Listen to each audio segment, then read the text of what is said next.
Today आज हम लोग बात करेंगे ऑपरेटिंग सिस्टम्स का address binding of programmes.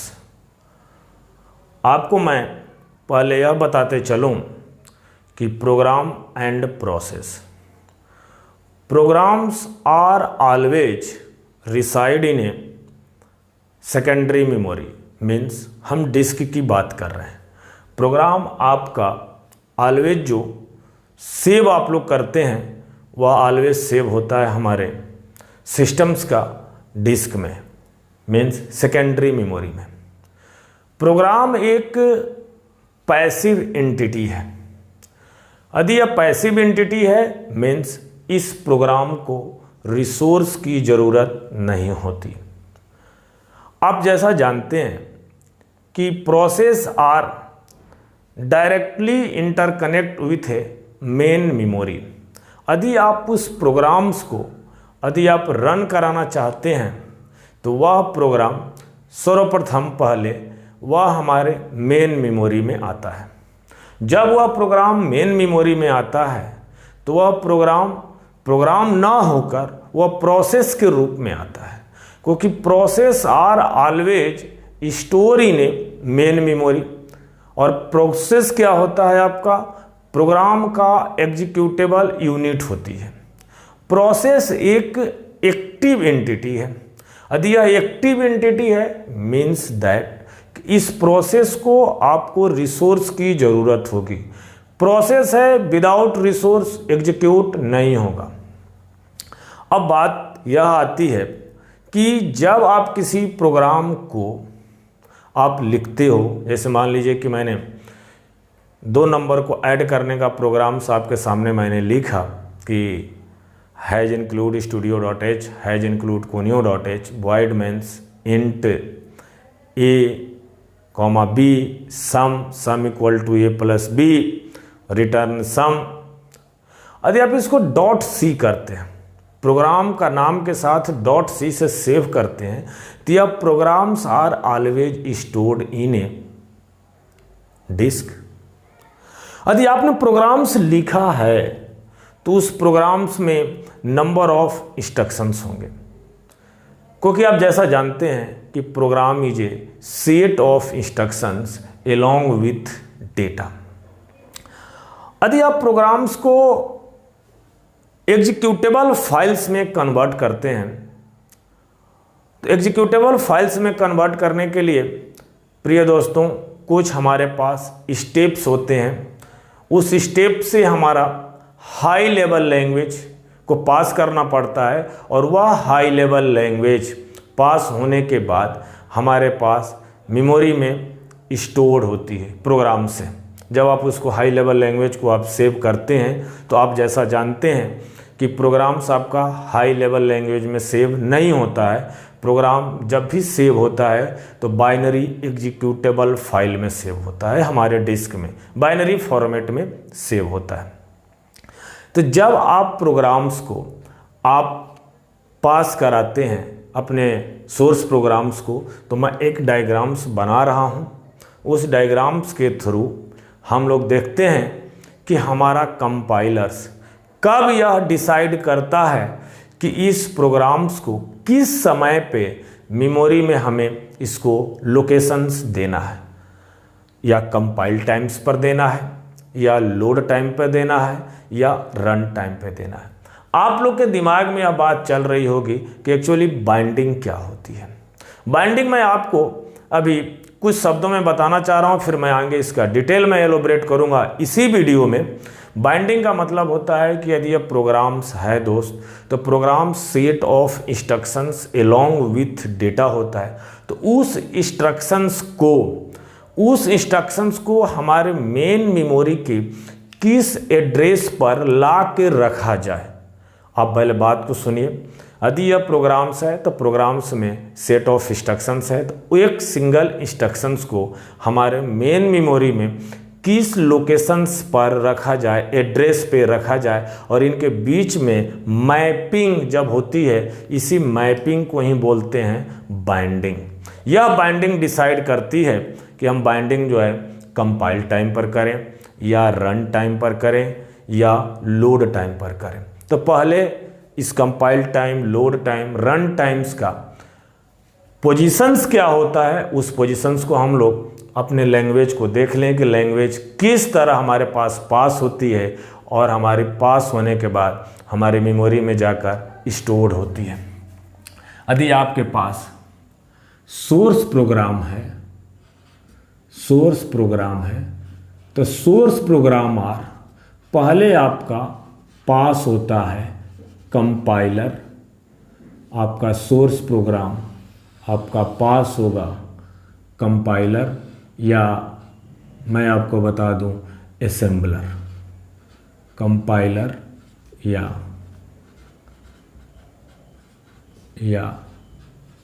Assembler.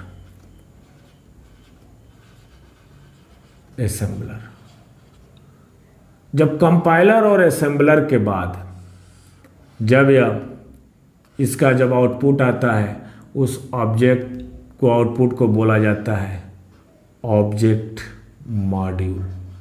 क्या बोला जाता है इसको? Object module. और ऑब्जेक्ट मॉड्यूल को हम जो है लिंकेज एडिटर के साथ जोड़ देते हैं। Linkage editor, linkage editor. और लिंकेज एडिटर के साथ ऑब्जेक्ट मॉड्यूल के साथ मैं इस पर डिटेल में आपको नेक्स्ट वीडियो में बताऊंगा। लिंकेज का मतलब होता है लिंकर, और लिंकेज या तो आपका लिंकेज स्टैटिक लिंकिंग हो सकती है या डायनेमिक लिंकिंग हो सकती है। ऑब्जेक्ट मॉड्यूल आपके मेन प्रोग्राम्स का है, कुछ आपके अदर ऑब्जेक्ट मॉड्यूल हो सकते हैं।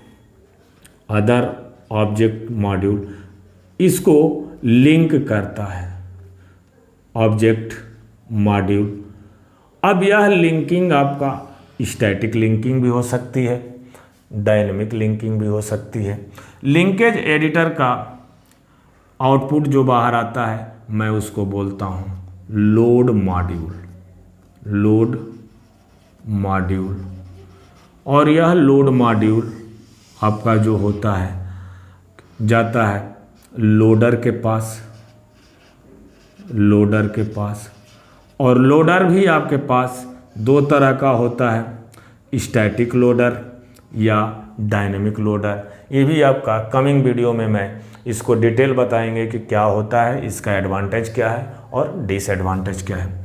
तो लोडर के पास भी लोड मॉड्यूल की तरह एक सिस्टम्स लाइब्रेरी आती है, सिस्टम लाइब्रेरी जो लोड मॉड्यूल को सपोर्ट करती है, सिस्टम लाइब्रेरी। लोडर आपके मेमोरी में इन मेमोरी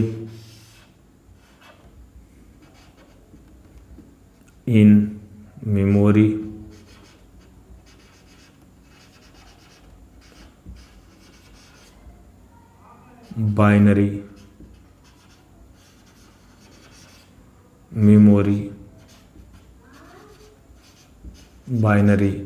मेमोरी इमेज। और जो यहाँ पर dynamically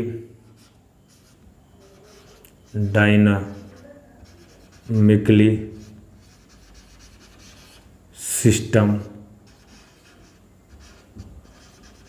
library, dynamically system library.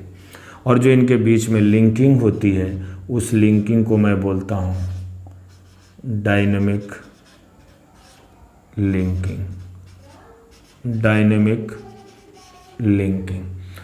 Compiler और असेंबलर के बीच के जो समय होता है मैं उस समय को बोलता हूँ कि यह मेरा जो समय होता है उस समय को बोला जाता है compile time, compile time. Linkage और लोडर के बीच में जो समय होता है मैं उसको बोलता हूँ लोड टाइम, यह लोड टाइम होता है।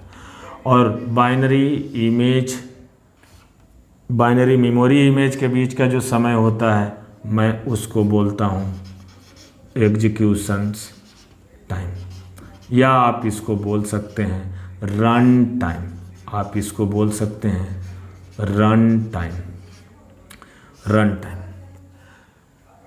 प्रिय दोस्त, आपका हाई लेवल लैंग्वेज था आपका मॉडिफाइड सोर्स प्रोग्राम या सोर्स प्रोग्राम्स। आपने देखा कंपाइलर या असेंबलर होते हुए ऑब्जेक्ट मॉड्यूल्स, आपका ग्राफ या बना। आपको हमारा कंपाइलर जो है प्रोग्राम्स को जब कंपाइल कर रहा होगा तो वह मेमोरी में रखने के लिए वह 3 समय वह डिसीजन ले सकता है कि मुझे मेमोरी में कब रखना है।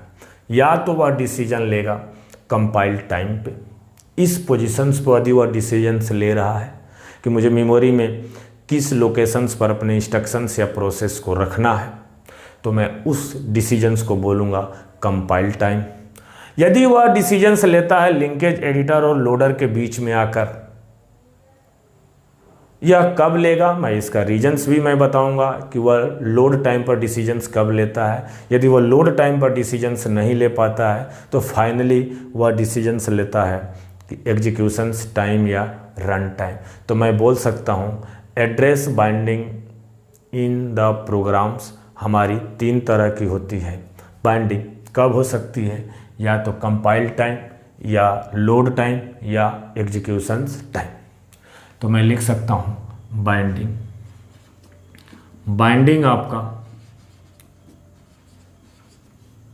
आपका डिपेंड करती है आपका 3 टाइम्स पे, और वह 3 टाइम्स क्या है आपका, मैं आपको लिख दे रहा हूँ यहाँ पर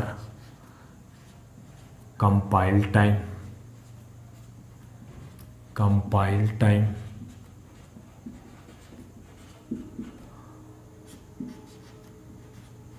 लोड टाइम और एग्जीक्यूशंस टाइम या रन टाइम। प्रिय दोस्तों, आप लोग को मैं एक कॉन्सेप्ट में क्लियर करते चलूं। कभी भी ऑपरेटिंग सिस्टम्स डिस्क के साथ इंटरकनेक्ट नहीं करता, वह ऑलवेज इंटरकनेक्ट करता है हमारे मेन मेमोरी के साथ। और मेन मेमोरी में प्रोग्राम नहीं स्टोर होता है, आपका प्रोसेस स्टोर होता है।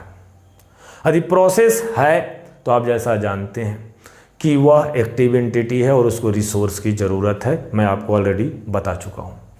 अब मैं बात कर लेता हूँ बाइंडिंग है तो बाइंडिंग का मतलब ही मैंने आपको कन्फ्यूजन्स नहीं होना चाहिए। यदि प्रोग्राम है तो set of instructions along with data. यदि इंस्ट्रक्शंस को हमारे मेन मेमोरी में कौन से एड्रेस पे रखा जाए, इंस्ट्रक्शंस को मेमोरी के एड्रेस से बाइंड करना ही आपका बाइंडिंग होता है। मतलब बाइंडिंग का मतलब है उसको बाइंड अप करना, रखना। तो आपका वह 3 तरह का होता है, कंपाइल टाइम, लोड टाइम और एग्जीक्यूशंस टाइम। तो आइए हम लोग 1 बाय 1 तीनों टाइम को हम लोग डिटेल में स्टडी करते हैं।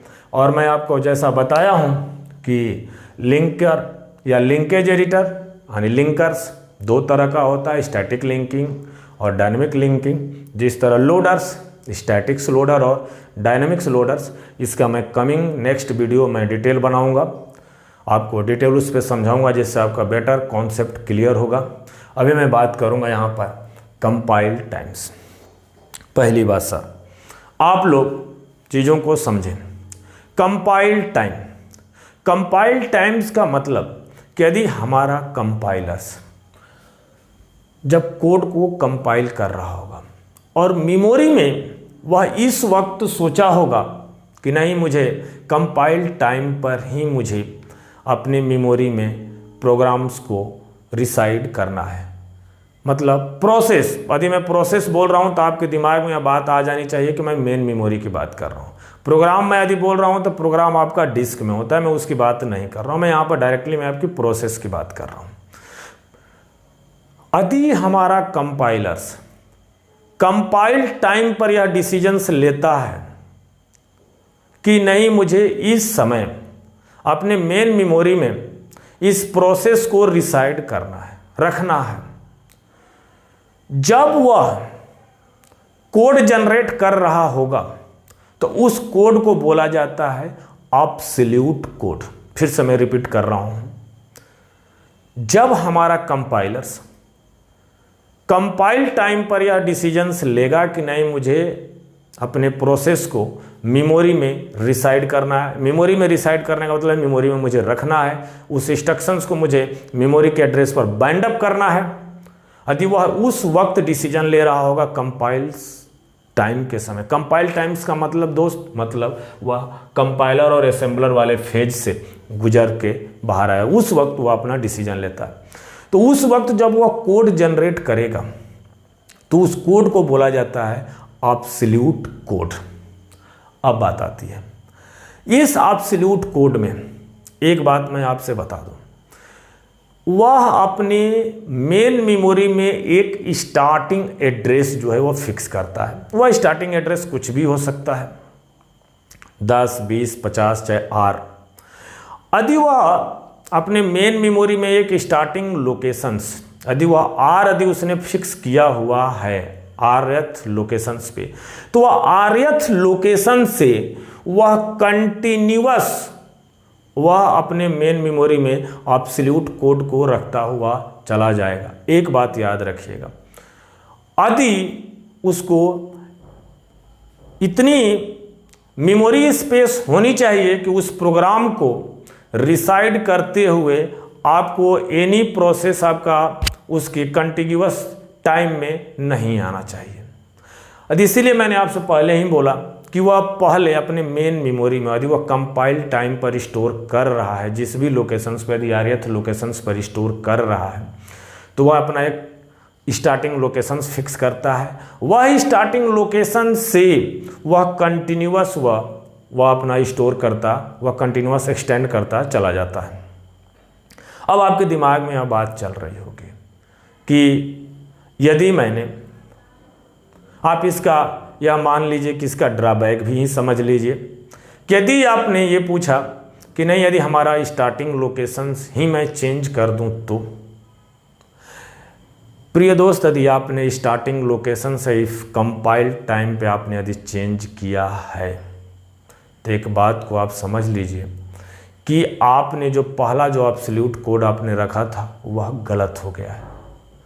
यदि आपने स्टार्टिंग लोकेशंस को यदि आपने बदला, यदि आपने स्टार्टिंग लोकेशंस को चेंज किया, तो फिर से हमारा कंपाइलर्स उस प्रोग्राम्स को रिकंपाइल करके और आपने जो एड्रेस दिया हुआ है उस एड्रेस से वह कंटिन्यूअस एक्सटेंड करेगा, मतलब अपने मेमोरी में रखेगा।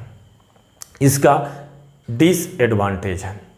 अब बात आती है कि इस कंपाइल टाइम पे कौन सी सिस्टम्स हमारा प्रोग्राम फॉर्मेट रन करता है, तो जिसको बोला जाता है MS-DOS.com फॉर्मेट। प्रोग्राम जो होता है वह कंपाइल टाइम्स पर ही मेमोरी में स्टोर किया जाता है। तो मैं आइए कुछ इसके सम पॉइंट हम लोग लिख लेते हैं, और पॉइंट जैसे जैसे मैंने आपसे बोला है कि क्या होता है कंपाइल टाइम्स पे, तो कंपाइल टाइम्स पे आपका कंपाइल टाइम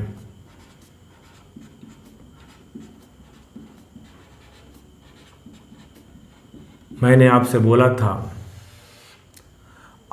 कि at this times compilers things process are reside in a main memory. यदि कंपाइलर इस टाइम पर यह सोचता है कि नहीं मुझे प्रोसेस को अपने मेमोरी में रिसाइड करना है, तो उस कोड को मैं बोलूँगा absolute code. At this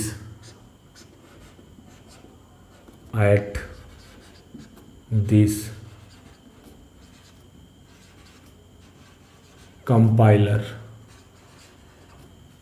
think process reside in main memory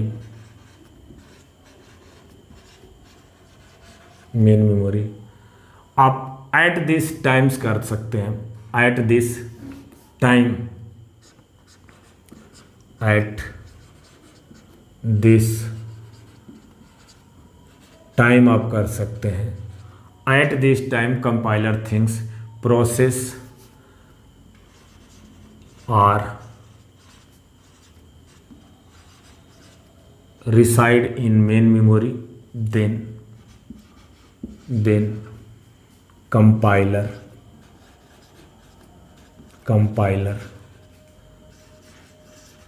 generate absolute code. इस बात को याद रखिएगा, एब्सोल्यूट कोड। यदि वह कंपाइल टाइम्स पे कंपाइलर यदि हमारा प्रोसेस को मेमोरी में रख रहा है एड्रेस पे, तो उस वक्त जो वह कोड जनरेट करेगा उस कोड को बोला जाता है एब्सोल्यूट कोड। अब बात आती है कि at this times, eight this time process reside in main memory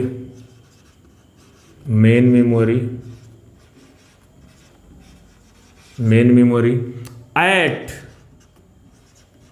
starting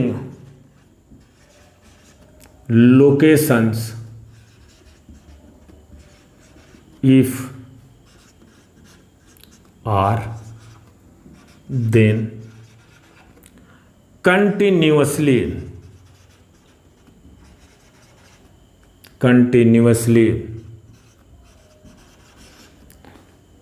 process reside extend up।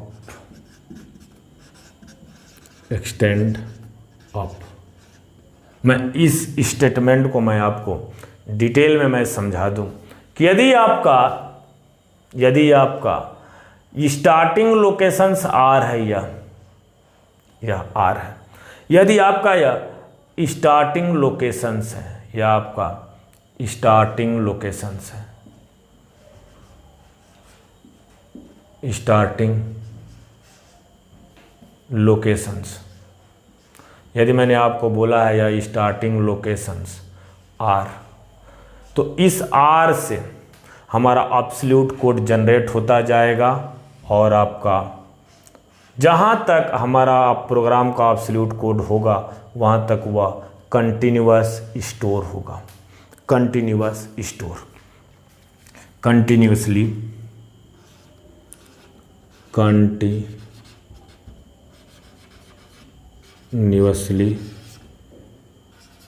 Stored in main memory,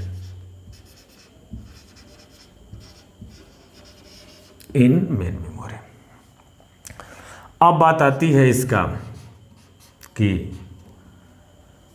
यदि आपने स्टार्टिंग लोकेशंस ही बदल दिया,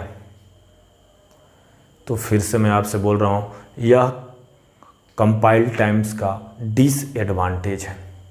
कंपाइल टाइम्स का क्या डिसएडवांटेज है कि फिर से आपको अपने कोड को रिकम्पाइल करना होगा। At some times starting locations are changed, then recompile of this code. आपका जहाँ से आपका कोड हो लोकेशंस दिया जाएगा, फिर से आप उस लोकेशन से अपने प्रोसेस को रखना, एब्सोल्यूट कोड को रखना चालू करेंगे। जो आपका continuously stored in main memory है, यह आपका एब्सोल्यूट कोड होगा, absolute code at some point starting locations are changed, then recompile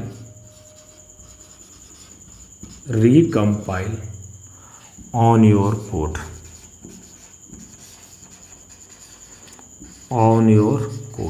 आप इसको इस कंपाइल टाइम्स का डिसएडवांटेज भी मान सकते हैं कि नहीं, ये मेरा डिसएडवांटेज है। अब बात आती है कि इसका जो एग्जाम्पल्स होता है, कौन सा प्रोग्राम फॉर्मेट इस पे इस कंपाइल टाइम से हमारा कंपाइलर स्टोर करता है, तो उसका है MS-DOS.com format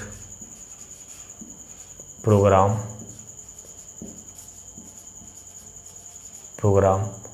follow compile time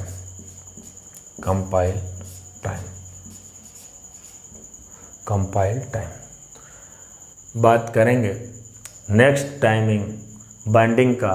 वह बाइंडिंग टाइम है लोड टाइम।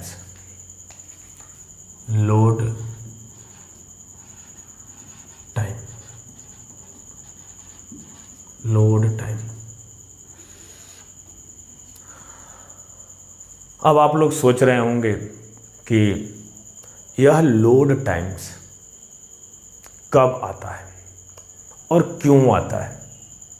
जब हमने कंपाइल टाइम पर ही बाइंडिंग कर दिया था तो लोड टाइम की ज़रूरत कब आई।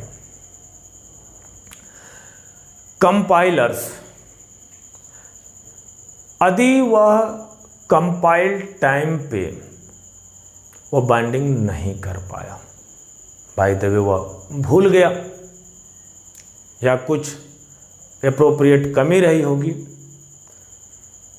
तो वह बाइंडिंग जो है लोड टाइम पर करता है। तो आप लिख सकते हैं if it is not known at compile time then compilers generate a relocatable code. यदि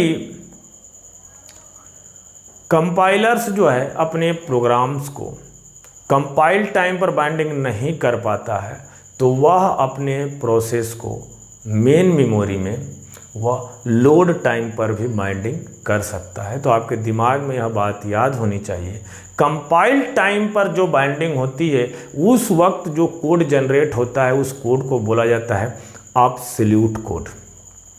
बट यदि वह लोड टाइम पर बाइंडिंग कर रहा है प्रोसेस को रिसाइड इन मेन मेमोरी, तो उस वक्त जब कंपाइलर यदि कोड जनरेट जो होता है कंपाइलर द्वारा, वह कोड होता है relocatable code.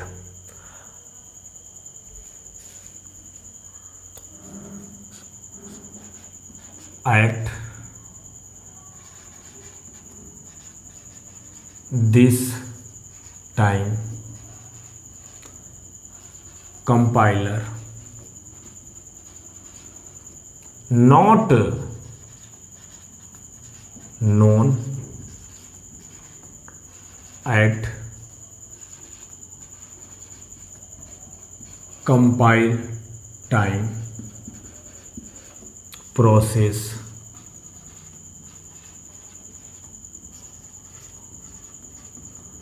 resides in main memory, then compiler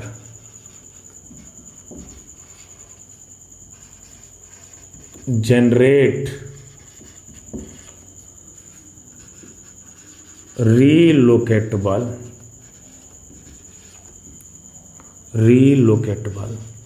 code. वह अब एब्सोल्यूट कोड ना जनरेट करके वह जो कोड जनरेट करता है उस कोड को बोला जाता है relocatable code.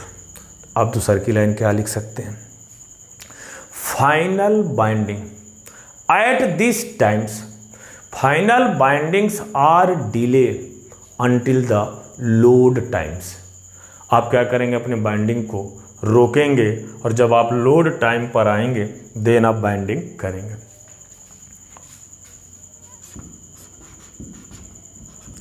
Final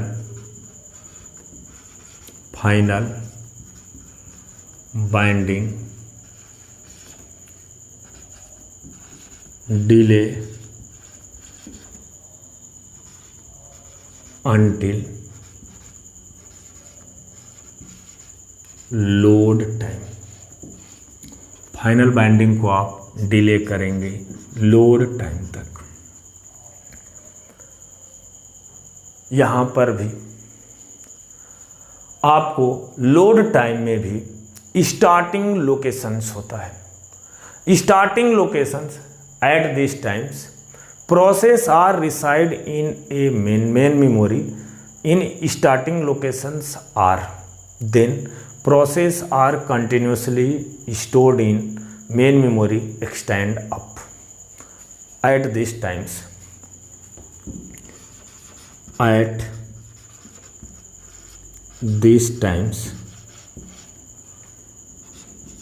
process reside in main memory at starting locations are। यदि आपका आर जो है स्टार्टिंग लोकेशंस है, स्टार्टिंग लोकेशंस आपका मेन मेमोरी का है, तो प्रोसेस आर कंटिन्यूअस आपका कंटिन्यूअसली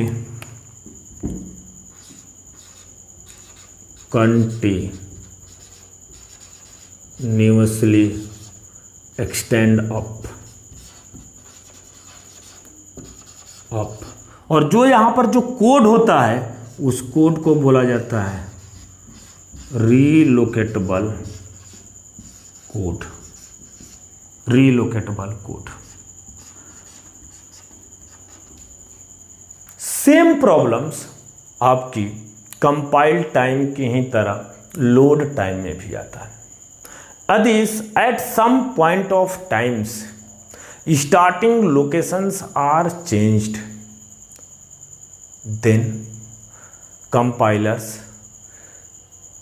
रीलोड आपका रीएलोकेट करेगा उस स्टार्टिंग लोकेशन से और देन एक्सटेंड करेगा at some point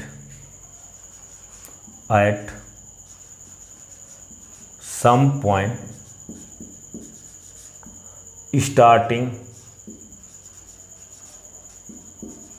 location change then compiler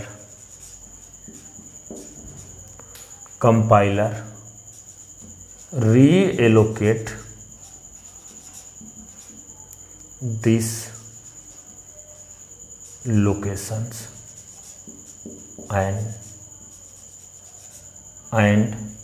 extend up and extend up मेरा कहने का मतलब है कि वहां से वह कंटिन्यूअस मेमोरी में वह स्टोर करेगा।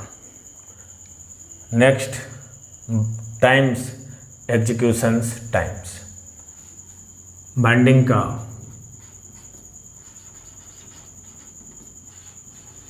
एग्जीक्यूशंस टाइम्स या इसी को बोला जाता है run times. Run time binding. यदि हमारा कंपाइलर्स कंपाइल टाइम पर बाइंडिंग नहीं कर पाया, यदि हमारा कंपाइलर्स लोड टाइम पर बाइंडिंग नहीं कर पाया, मतलब बाइंडिंग कहने का तात्पर्य है process are reside in a main memory, main memory में एड्रेस पे बाइंडिंग करना, रखना। कंपाइल टाइम में binding absolute code compiler generate करता है। लोड टाइम में बाइंडिंग में कंपाइलर रीलोकेटेबल कोड जनरेट करता है। अब बात आती है कि एग्जीक्यूशंस टाइम में बाइंडिंग कब करता है। एग्जीक्यूशंस टाइम में बाइंडिंग तब करता है कि जब प्रोसेस आर मूव्ड, यदि आपका प्रोसेस मूव के लिए भेजा जा रहा है, किसके लिए? एग्जीक्यूशंस के लिए। Process are moved from executions, then one memory segment to another memory segments.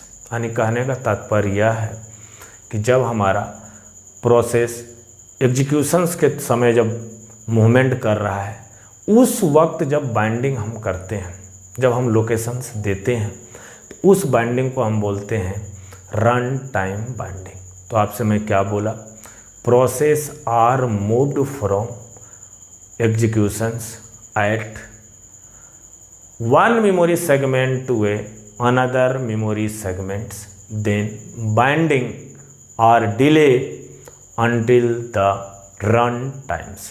अब आपके बात में दिमाग में यह बात समझ में आ रही होगी, या आपको एक कन्फ्यूजन्स भी क्रिएट हो रहा होगा कि इसको अप्रोप्रिएट करने के लिए तो हमारे पास तो बहुत सारे हार्डवेयर की ज़रूरत पड़ेगा। तो मैं आपको बताते चलूँ कि इस बाइंडिंग को इम्प्लीमेंट करने के लिए हमारे पास स्पेशल्स हार्डवेयर होते हैं इस बाइंडिंग को अप्रोप्रिएट एग्जीक्यूट करने के लिए।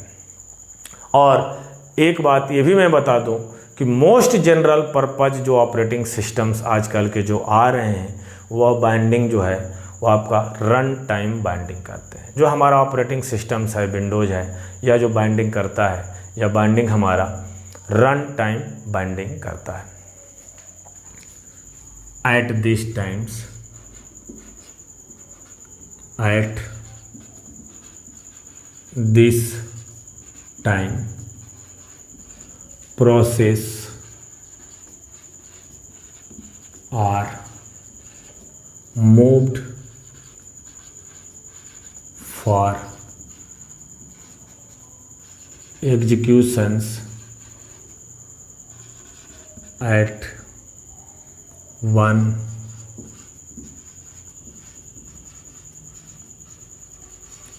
memory segment to another memory segment, then binding delayed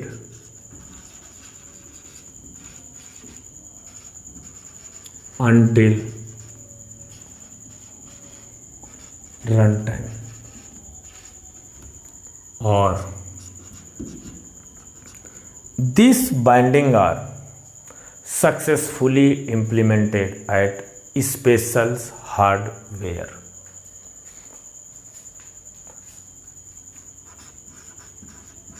run time binding successfully implemented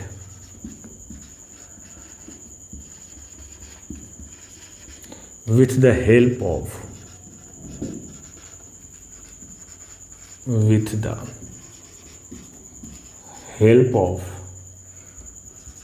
specials hardware।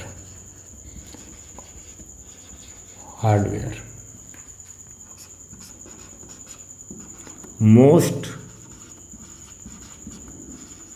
operating systems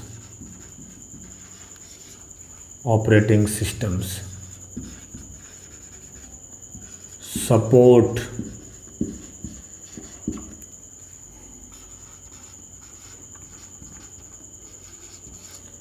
run time binding. आपका जो भी आजकल का जो ऑपरेटिंग सिस्टम्स आ रहे हैं वह जो बाइंडिंग सपोर्ट करते हैं वो बाइंडिंग सपोर्ट करते हैं, रन टाइम्स या एग्जीक्यूशंस टाइम बाइंडिंग सपोर्ट करते हैं। आई होप कि आपको यह वीडियो बहुत पसंद आएगा। Thank you for watching our this video. Please आप लोगों से हार्टली रिक्वेस्ट है कि आप हमारे CSC नवी चैनल्स को ज़्यादा से ज़्यादा सब्सक्राइब करें, बेल आइकन्स को प्रेस करें, लाइक करें, शेयर करें, कमेंट करें।